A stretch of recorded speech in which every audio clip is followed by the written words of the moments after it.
So we will continue to evolve both our CCC digital key program as well as additional standards, because the program is shaped by the people building and using the technology. It supports both technical rigor and real world usability.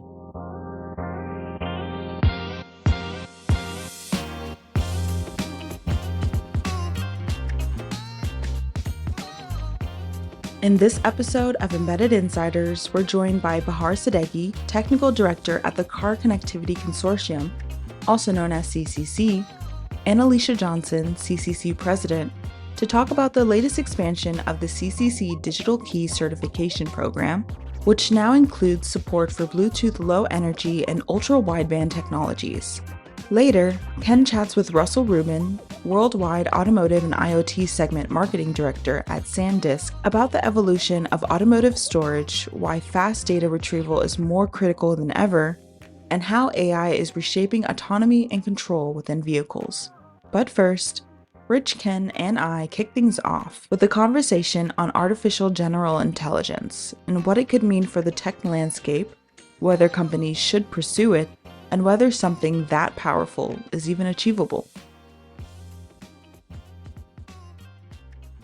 Hello, friends. Welcome to another episode of Embedded Insiders Podcast. I'm Ken Briota, Editor-in-Chief of Embedded Computing Design, and I'm here with Tiera Oliver, our Assistant Managing Editor, and Rich Nass, our Executive VP. And we are going to talk today, again, about AI. Tiera, why did we talk about AI before? Yeah, we talk about AI all the time.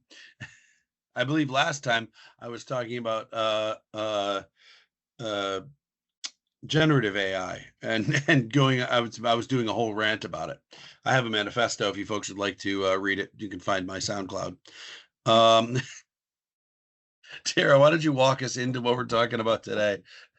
Yeah, so last week we talked about OpenAI in regards to their government initiative, but this time I wanted to talk about their work with, or the growing tensions between OpenAI and Microsoft. So if you didn't know, OpenAI and Microsoft have a deal. Microsoft invested billions into OpenAI when they first began, which helped them build ChatGPT. And in return, Microsoft got like exclusive access to their technology and has used it on their own platform. But there's a clause in their agreement that says if OpenAI ever achieves AGI, or artificial general intelligence, then that exclusive access with Microsoft ends, and OpenAI would be able to share their technology with multiple companies if they wanted to.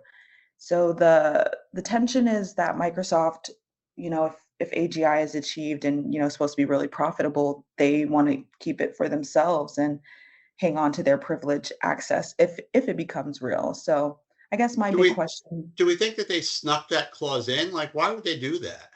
Why would Microsoft, you mean Microsoft? Agree to that? Yeah. So I think Microsoft put it in as a legalese just in case, and I think OpenAI would have agreed to it because nobody really thinks AGI is real. Like, it's theoretical. Right, but how do you say it isn't real when it's not a real thing? You describe it how you want. I describe it how I want. Well, I think it is real. The generally accepted definition is a science fiction concept. It's not a real concept of a thing that we know how to make. But does that hold up in a court of law, the generally accepted definition? Yeah, that's a standard. You establish a term of art, a generally accepted definition of a thing, and that's the thing you use. That's the term you use, and you agree on the definition. And the term of art, artificial general intelligence, means a specific thing. It's AI that is not dependent, or rather no longer dependent upon humans for programming or existence. So why do you think that won't ever happen? Well, first of all, we'd have to allow it to happen, and I'm not sure that we would. And, secondly, we don't have any idea how it would happen. Like, nobody has any practical, anything beyond the philosophical or the theoretical, or hypothetical, I should say, of how to do it that I've ever seen in the academic literature or even the techno-futurist, stuff. they talk about, oh, what it might look like, but nobody knows how to do it. I mean, scientifically, we don't even really understand what or how consciousness happens, or how to define it, let alone, computer consciousness. So I mean, you can't ever say never, but I don't think the companies Microsoft and OpenAI will exist at the same time as AGI exists. Okay. Now, Microsoft, if I read this right, has already invested $13 billion in OpenAI. Doesn't that give them the say to do whatever they want? I mean, probably. I mean, how much of a percentage of OpenAI's ownership does that give them? How much of that company do they actually directly control? I don't know, Hmm. because, 13 billion is more than I would have expected OpenAI to be valued at, but, who knows? I don't know what their valuation is. That stuff changes so rapidly. But, if they've had that much invested, clearly somebody thinks they're worth more than that. But, if I would suggest that Microsoft has a lot of influence over the strategic decision making at OpenAI, for sure.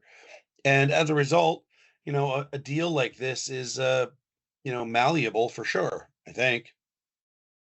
I'm not sure that the reporting that I saw was in Wired, and to me it reads a little bit like much ado about nothing, an internal debate between these two companies about a thing that doesn't exist yet, that maybe someday might exist. And like, maybe OpenAI wants to have this escape clause thing really exist for some other reason, but to me, this is an excuse rather than actually a discussion about AGI. Or is it just a PR stunt, which actually is pretty good if that's the truth, if that's the case?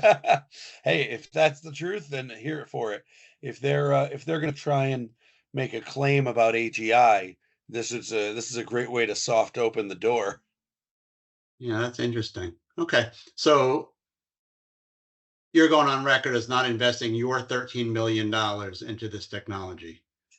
I am not. I am not. I'll be keeping my 13 billion in the general fund. All right. Now here's to turn the conversation away from the fun part. What does any of this mean for, our day-to-day engineer listeners? Are they, they're all being told, work with AGI, work with AI, get it involved in your edge processing or your big data, high performance computing server Mhm. farms. It's in all the code now. It's being loaded into firmware in places.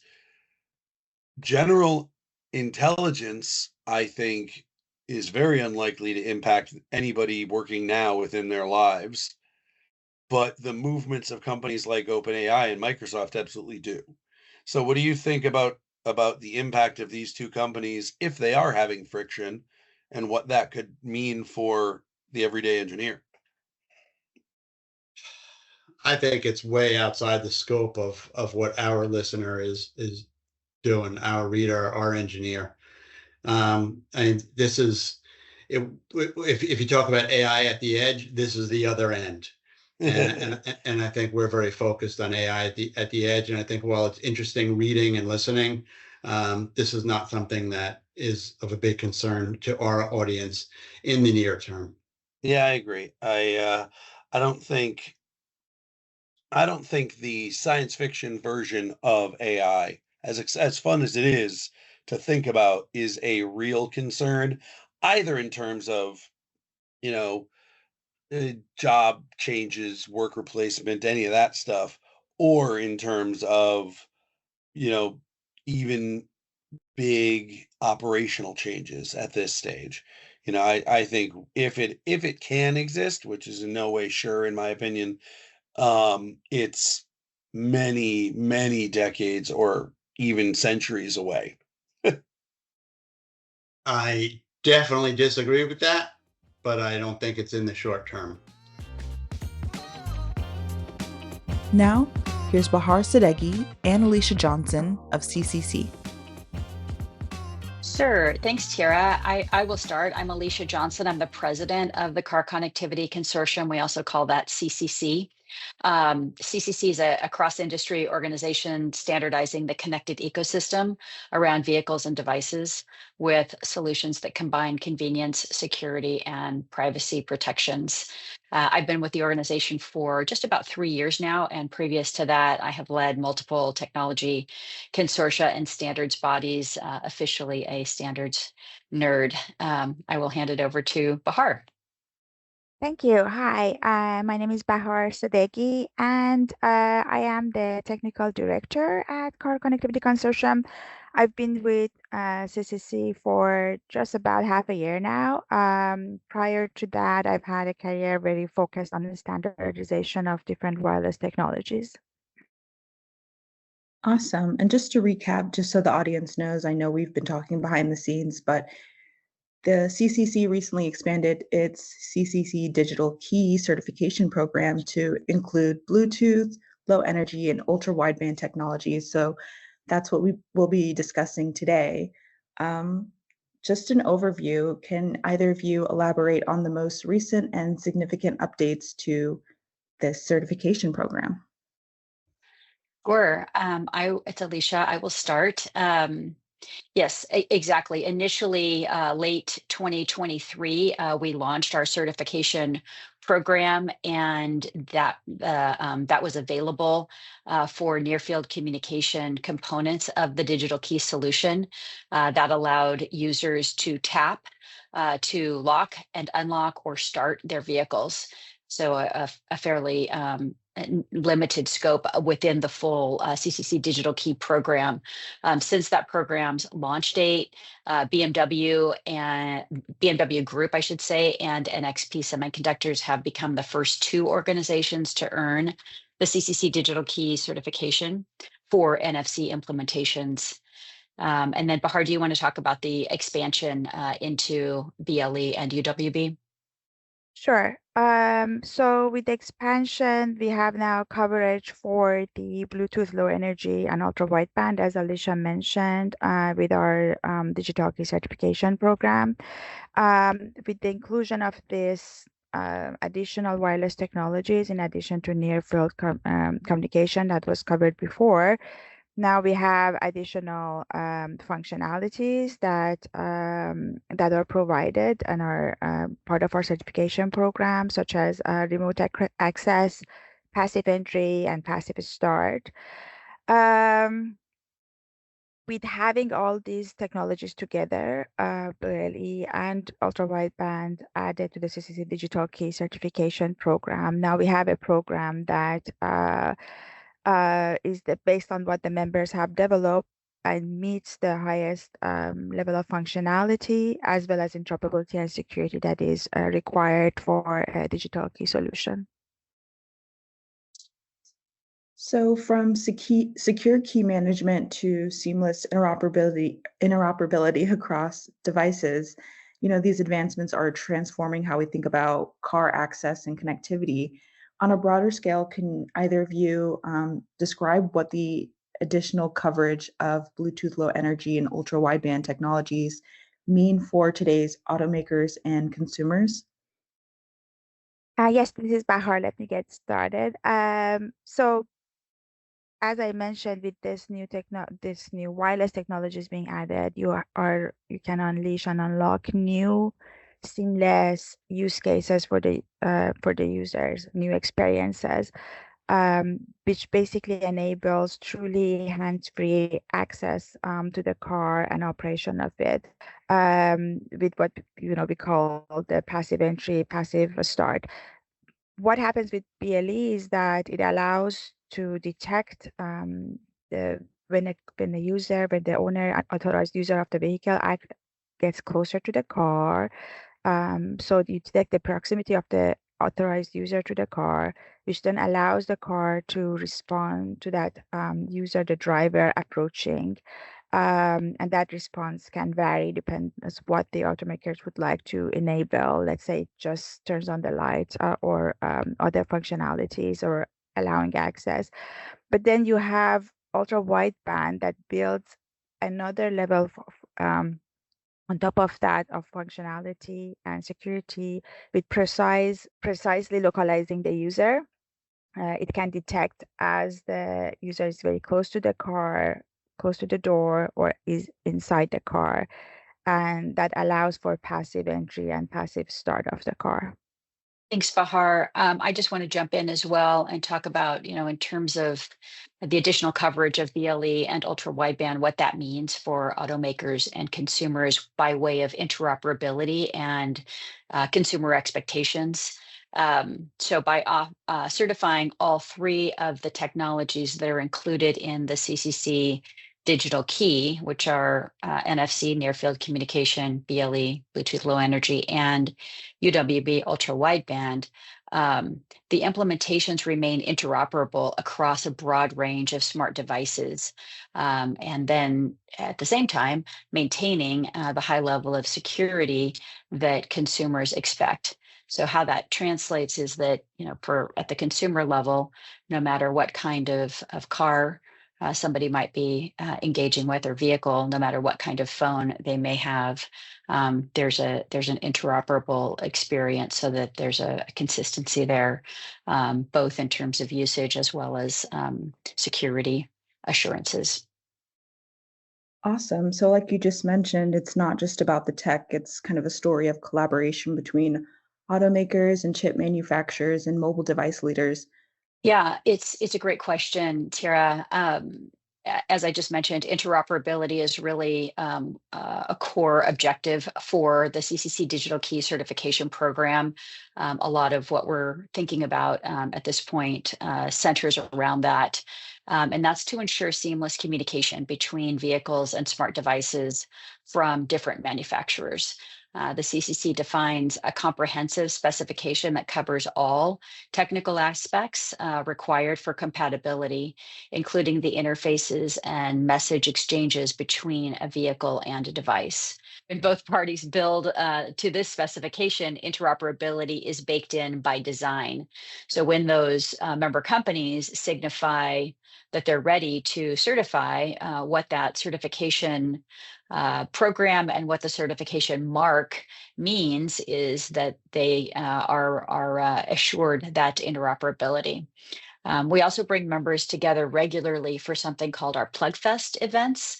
Those are critical opportunities to validate interoperability and strengthen collaboration across the ecosystem. Maybe I'll add a little bit. Yes, our certification program includes rigorous end-to-end testing, which is used to confirm that the implementations not only follow and meet the technical specification, but also work reliably across the whole ecosystem with different devices and vehicles, regardless of the brand and the manufacturer.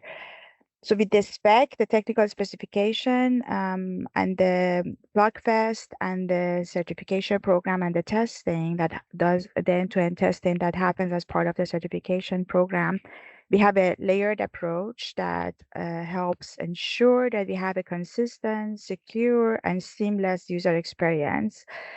Again, regardless of what are the combination of the brands that are involved in that experience of the user. And then, as Alysia mentioned, to complement this formal testing, we CCC hosts these Plugfest events that allows the members to evaluate their implementation in a real-world setting with other vendors ahead of a commercial deployment. We've had our most recent Plugfest was hosted by BMW Group in Munich in March and brought together automakers and technical providers to validate this cross-brand functionality as is specified in the technical specification. And we are continuing to build with that momentum towards our testing of the digital key version 4. test cases with an upcoming Plug Fest that will be held in California, July 14 to 18. And we'll have, again, member companies focusing, completing, and validating the test cases. So we have these collaborative events that enables the CCC and for the member companies to ensure that when you have CCC certified solutions, they deliver on both technical precision and the market readiness to provide the best experience and seamless and secure for the users. Awesome. So how did the CCC approach, integrating BLE and UW technologies into your existing digital key standard? And then also, were there any significant technical hurdles or challenges when maintaining alignment across the industry? So achieving such a widespread global adoption of digital key standards is a significant effort by itself. It's not because there is any big challenge, a single hurdle, but it's just due to the fact that it's very complex. When you try to bring and involve and align a broad and diverse ecosystem, we have automakers, smartphone manufacturers, technical providers, and all of them operate across the globe, right? And different regions have their own regulatory environments, security expectations and needs, and of course, variations in technical implementations.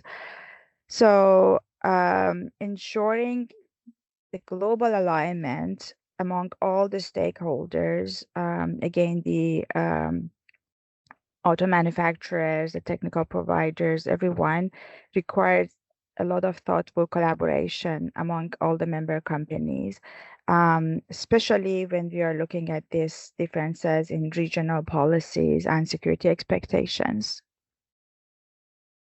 Thanks, Bahar. I think I wanted to address a question that you had earlier, specifically about BLE, and just clarify the very initial CCC digital key specification did include NFC, Bluetooth, low energy, and UWB, all three of those working in tandem. Our organization has felt very strongly to pick best of breed technologies in concert with each other to ensure functionality, interoperability, and security. The certification program, our initial version of the certification program itself, include only the NFC. And what we have now come forward with is a certification update program to include both BLE and UWB. So it's not a new technology for us per se in BLE, to answer your question, but we in our initial certification programming did not offer that part of the specification coverage, and so we now have added that to the program along with UWB as well. So just a clarification there, and just wanting to confirm with you that CCC continues to work towards widespread adoption by promoting global standardization and working closely with its members to streamline implementations across markets. So we will continue to evolve both our CCC digital key program as well as additional standards, because the program is shaped by the people building and using the technology. It supports both technical rigor and real world usability. So I would just add that by continuing to bring together the right voices across the industry, CCC can evolve its standards in step with the market needs and ensure that certified digital key implementations meet the high expectations of both automakers and consumers. I think that's a perfect segue into my next question. I kind of want to know what's next for CCC in terms of advancing connectivity standards for the automotive industry, or if there's other areas where ultra-wideband or Bluetooth Low Energy could be applied. So Bahar mentioned a little bit earlier, and in just a moment, I will hand it over to her to talk a little bit more about this, the digital key version 4, and that's something that our technical working groups are hard at work on now. That is going to enhance a number of areas of the existing spec, as well as add new functionality, new use cases. One specifically that folks are particularly excited about, and actually we're seeing new companies join the CCC to be a part of it, is our server-based owner device (SBOD) segment, which will accommodate fleet management. So rental car companies, municipalities that own large fleets will be able to adopt the CCC digital key implementation into their fleets with multiple vehicle types, multiple vehicle companies, multiple phone usages. Bahar, I will hand that over to you to talk a little bit more about some of the other things coming up.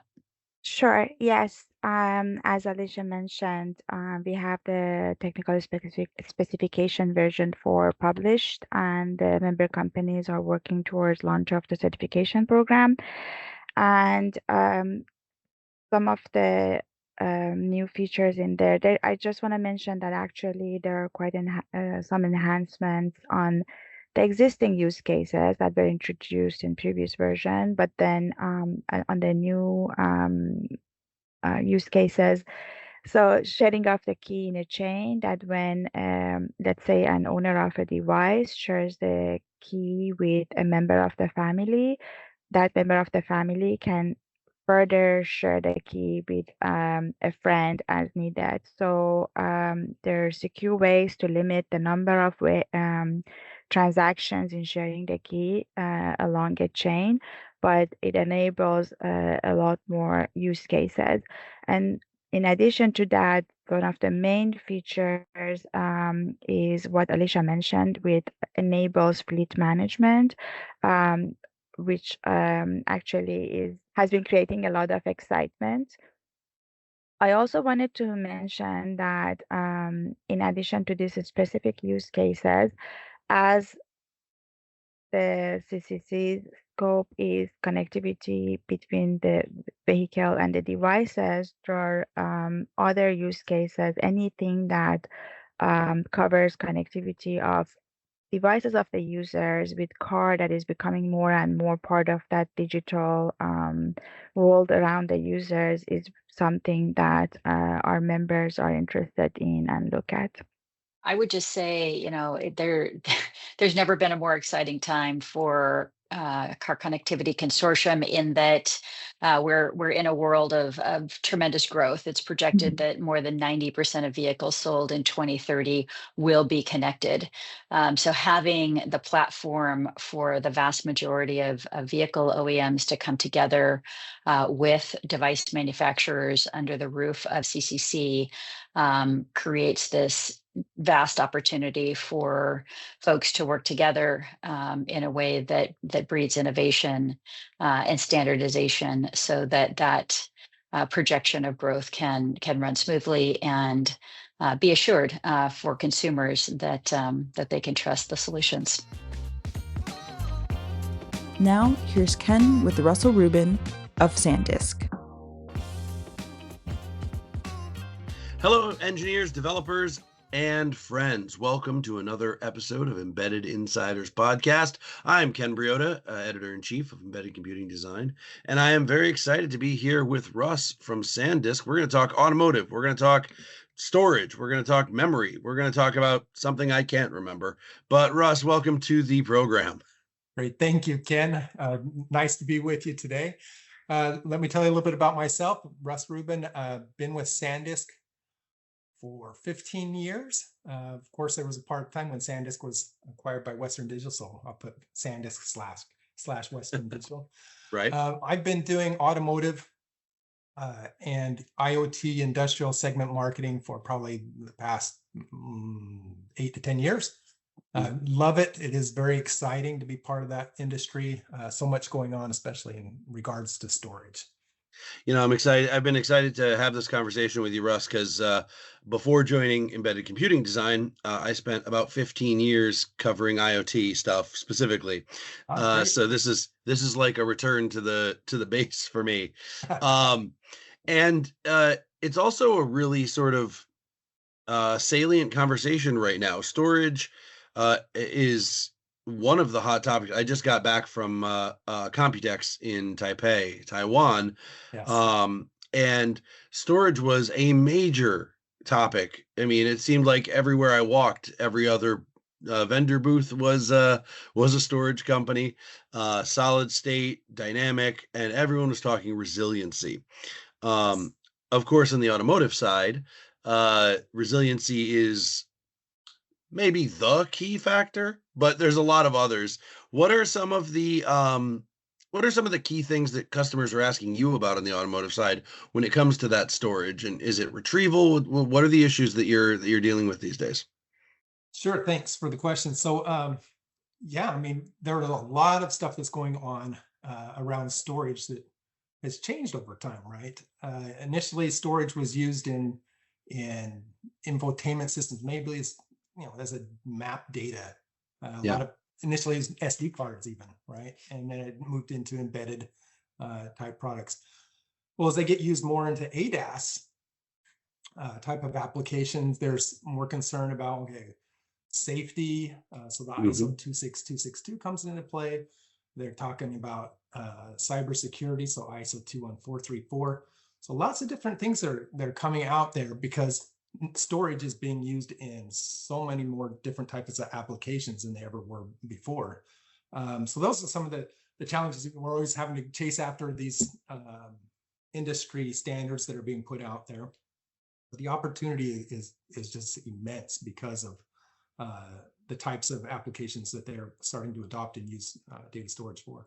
Well, yeah, I mean, and I apologize for the buzzword here, software-defined vehicle, SDV, becomes more and more sort of de rigueur. Like, it's just, that's what it is now. As all of the cars, not just on the fleet side, where it's been going in that direction for a long time, but on the consumer side too, are getting more connected. Obviously, we're going to have to save a lot more of that data. We're not that far from, and in some cases have already begun sort of black boxing cars the way we've done for planes for a long time. Right, that's going to be a storage application. Can you tell me a little bit about eMMC and UFS 4.1 as were announced back at Embedded World, and the embedded SSD that you guys are working on? Because I'd love to talk about how those are intersecting with some of the automotive work that you've been doing. Sure, great. Yeah, eMMC, as I mentioned a little bit earlier, was after SD cards, it became kind of the workhorse for automotive applications. Performance is not really fast, but it is a solid device and an easy interface for engineers to use. UFS then came along, and at first it took engineers a little while to adopt it. It's a little bit more complex to design with. They have to worry about signal integrity type of issues, and so they have to make sure they're doing things well. But UFS, we started off with UFS 2.1, gone to UFS 3.1, and as you just mentioned, UFS 4.1's just come out. This is really going to be the workhorse of the future, I think, for data storage in automobiles. Yeah. And as you go from a 2.1 to a 3.1, usually the performance doubles. And right. 3.1 to 4.1, it doubles again. So the things that they can now do with data storage is amazing. And as you look at ADAS, right, a lot of that stuff is real time, calculations and stuff that has to happen. It needs fast data, and so I think the UFS 4.1 is doing a great job in addressing that. Well, now the fast data retrieval piece of it seems to be like the key element, right, for automotive anyway. It's why so much of automotive has to be edge processing rather than going up to the cloud. Is there any intersection with cloud storage in automotive these days, or is it almost entirely local? Well, no. So there is both. As you mentioned, there is the need to have that local storage to deal with the latency you can't have with the cloud, or connectivity issues, right? My Right. phone doesn't work, and every place I go, the car's not going to have connectivity everywhere you go, right? You can't Yeah. have dead spots. So it needs to be able to work independent of the cloud. Now, where the cloud comes into place is, as you get up to these higher levels of autonomy, they have, as you mentioned, kind of like a black box or some kind of data recorder where it's capturing events. I would say you call events that are unknown or new to them, the vehicle. And so it goes, hey, this is an event I haven't experienced before. It captures those events, or it could capture other events. It eventually offloads that up to the cloud, where they'll do analysis and say, okay, well, looks like we need to change this algorithm, or we need to change this software so it knows how to address this new type of an event. And then it will update that over the air back to the vehicle. So yeah, definitely. It's funny. I the folks at home listening can't see this, but I was laughing a little bit as you were saying that, because in my mind I'm like, what driving events have I been involved in that would make the onboard computer go, never seen that before? And there are some stories, I think. The time that I and a friend slid on the top of the Jeep down into the ditch in northern Maine. Just I'm pretty sure the car would have been like, whoa, never seen that before. Yeah, I guess we'll log that one. Indeed. We were fine though, luckily. I didn't die. I know, spoilers for the end of the story. But it worked out fine. We in fact got out, manually flipped the Jeep back over, and drove away. So it was good. So let's sort of broaden the conversation a little bit. Talk to me about this sort of evolution of storage in automotive that we've touched on a couple of times here. If you go back to what pre-95 is probably a decent, safe demarcation line, there wasn't a lot that was computerized in a car back then. Yeah. But now there's not a lot that isn't. And so all of that requires a variety of kinds of storage, from static storage like the data logger to dynamic RAM and ROM and things like that. So can you tell me a little bit about how this evolving role of storage in automotive looks right now, for the sake of our engineers who are all being asked to figure out how their company can get involved in automotive? It's the hot area. And more importantly, what it's going to be asked to do as cars seem to inevitably become more and more autonomous. Yes, definitely. Yeah. So you're right. 20 years ago, there wasn't a whole lot of data storage being used in the vehicles. Russ, I hate to break it to you. Sure. 95 was 30 years ago. 30 years. It's even less. I'm sorry. I'm getting old. Time flies too quickly. I know. It sneaks up on us. 30 years ago, there was definitely not much in there. But, things have changed dramatically. Again, as I said, it's not just, the autonomous driving, but wanting to have a better, driver passenger experience, right? So they're adding different features and such into the car. A lot of that requires additional software that gets stored in the data storage. It's very, very exciting. And then going, in the future, you talked about software-defined vehicles. So that's, supposed to be the idea of like your smartphone, right? Where you've got a platform that's somewhat agnostic to whatever software is getting added on top of it, so you can continually change it and update it. Mm-hmm. Well, that requires engineers to think, okay, well, I know what I need today, but what do I need in the future? And so they start scratching their heads going, well, okay, my software stack, it's X number of gigabytes today. I need to put in a buffer because I know it's going to get larger over the next 10 years or however long we're going to continue to update the software on that. So that becomes a challenge plus an opportunity for us. Another thing is we're seeing kind of two camps with auto manufacturers, the OEMs. One is they're going complex and they're saying, hey, we want to go more of a central storage or central compute architecture, you know, it got this main brain in the middle of it, and everything else is kind of working off of that. Others are saying, look, we want to take a simpler road and keep things separate, as kind of as they've been in the past. I'm not going to judge which one's right, which one's wrong, because they each have their pluses and minuses to that. But I would say with the complex ones, we've seen a lot of challenges coming out from the OEMs on trying to actually implement it, you know, whether it's security, whatnot. There's just a lot more work to it than they thought. So it's almost like they bit off more than they could chew initially. So it'll eventually catch on, but there was some struggles there. So you have to address. I was going to say you have to address them a little bit differently.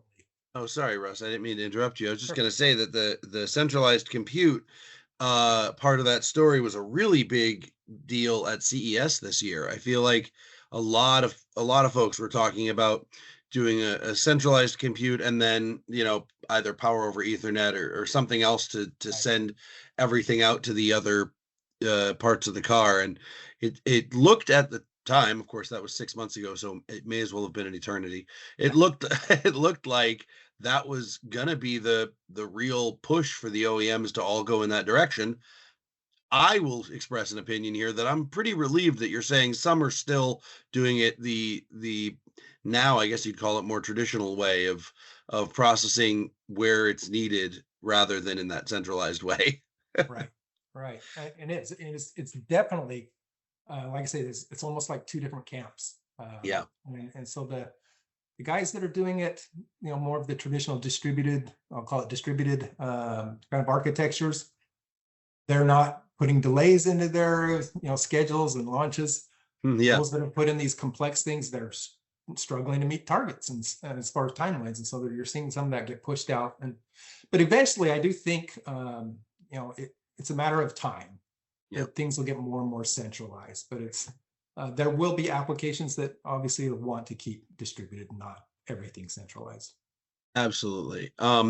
And as we move into the future with more and more autonomy, you know, I sort of like to envision this evolution to making the car more like the horse.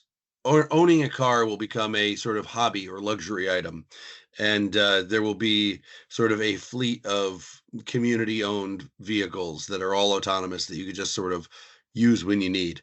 That's sort of the vision that I would like for my own lifestyle, because then I could still be a hobbyist car person and go out on the weekends and drive around. Because that sounds like fun. Rather than the car becoming being a useful, a necessary tool. But if we look forward into this more autonomous world, you know, it seems like there's a lot of different camps there too. You know, I don't have a really sort of top end car. You know, I don't have what's the Mercedes S-Class is the car where if you want to know what your car is going to have in 5 years, look at today's Mercedes S-Class. It's the old joke, you know, but but I don't have that, you know, but those cars are really near basic autonomy. They can drive themselves with very little guidance, whereas my car has a really good like cruise control, I'd say, in terms of operating itself, and is pretty well tied to my phone for infotainment. You know, you know, I use Android Auto, and so like that's the infotainment system basically. Do you think that it's likely that the OEMs would rather not have your infotainment or nav or all that stuff tied to your mobile device? Like, are they trying to make the car another mobile device kind of thing, or are those camps going to stay pretty separate?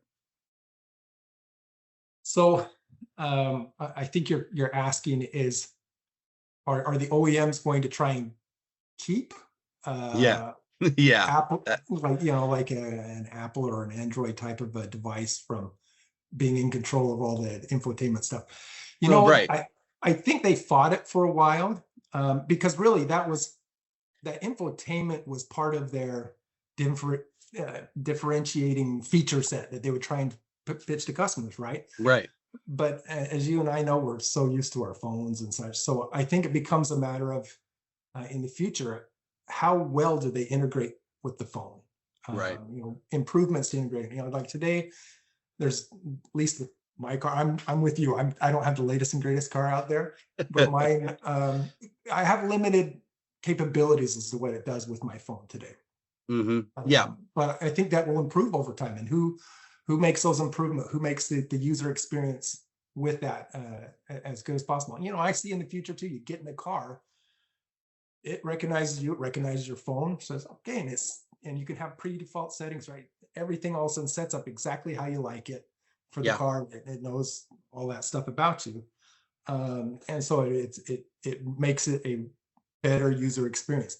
Now the OEMs, they're struggling, right? They're like, okay, well, if everybody's kind of that way, where do we make the differentiation to sell our product? So that's an area that I think they struggle with. You know what I'm surprised by a little bit, and I think this sort of brings us back around to storage again, is I feel like as smart and as much processing and storage as cars have now, that could be a security feature. Like also where my car just won't start and won't move unless it's me that gets in. They can tell that based on me syncing my phone to the car or whatever. And I feel like we don't do that yet, or at least I haven't seen that yet. Like there's cars that have the, like, if you have the key, it won't start. Right. But I feel like it wouldn't be that hard. Maybe I'm wrong. I'm not an engineer or a coder, so I'm probably wrong. But I feel like it wouldn't be that hard for me to tie that to my phone or some other like NFC or Bluetooth thing that would be a security feature. Yeah, I think there already are some OEMs that are offering that, right? Instead of having your fob, you just use your phone to be able to actually get in and out of the car and start the car. I think it's only available on some of the high-end vehicles today, of course. Explains why I haven't seen it. Years ago, I used to cover the automotive industry, and I'm sort of one of those car guys who knows what I see when I look under the hood, but really shouldn't be allowed to mess with it that much. But I like to drive. And so I used to really love getting a chance to drive those front end, those really new, fancy, all the features cars. And then I'd get back into my base model and go, well, at least I got to drive it. Yeah. So as with every conversation that I have these days, I have to touch on AI, and we've sort of danced around the edge a little bit here with autonomy and ADAS and everything else. But I know that the OEMs, the automotive industry, has been slow to adapt to putting a lot of AI features in for a lot of good reasons. I think it should be pretty conservative in a 1.5 tons of fast moving steel to give over the reins entirely to an algorithm. But what do you think that looks like? Like, it's gonna happen. There's gonna be AI in there. Is it gonna be given actual autonomy and control? Are the regulators gonna stop that? For my fellow Americans out there, regulators used to be these things that would try to keep systems safe. But what do you think? Where do you think the AI is going to land? So yeah, obviously AI has been part of automotive for a long time. All this autonomous driving is basically AI, right? And improving those algorithms and whatnot. So it's a matter of your definition of AI, I guess. Is ChatGPT going to take over your car? No, it's not. I hope not. But they are integrating and will integrate more and more. I think your voice commands are going to get better, and being able to just ask it stuff, right? Like you would ask one of your AI things, chatbots, to be able to learn something about something. You can just ask the car, and it will probably be able to pull all that information for you. As far as taking it over completely, I don't see that there will be any one big AI platform that people are going to, or OEMs are going to adopt, so to speak. But that there's bits and pieces of AI being integrated into the vehicles today, right? With the ADAS, they need to be able to have those AI databases, so to speak, to be able to Mhm. identify things, know what to do here and there. And that in my mind is AI, and it's happening today. It will improve and get better in the future. I don't know that I call it AI driving the car, but you could probably make a case for it if you wanted to. Yeah. I was talking to a friend of mine not that long ago, and he was laughing. He was like, the more and more autonomous cars get, the more and more we're just reverting back to trains as they all become interconnected over Yeah. time for safety purposes. It's basically just going to be a train where everybody Yeah. has their own car. Yeah, I can see that very much so, yes. Which I thought was very funny. Russ, thank you so much for chatting with me today. This was a lot of fun. This is such a big and important topic in embedded right now, not just storage, but storage for automotive. Everybody's trying to get their hands in there, and I really appreciate your insights. Thanks a lot. Thank you, Ken. Appreciate the time. It's been a pleasure, and you're always welcome back anytime.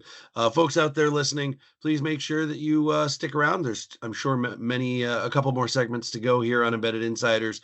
And if you haven't already, if a friend sent you this episode, make sure you subscribe so you don't miss our future episodes. In the meantime, check us out on embeddedcomputing.com.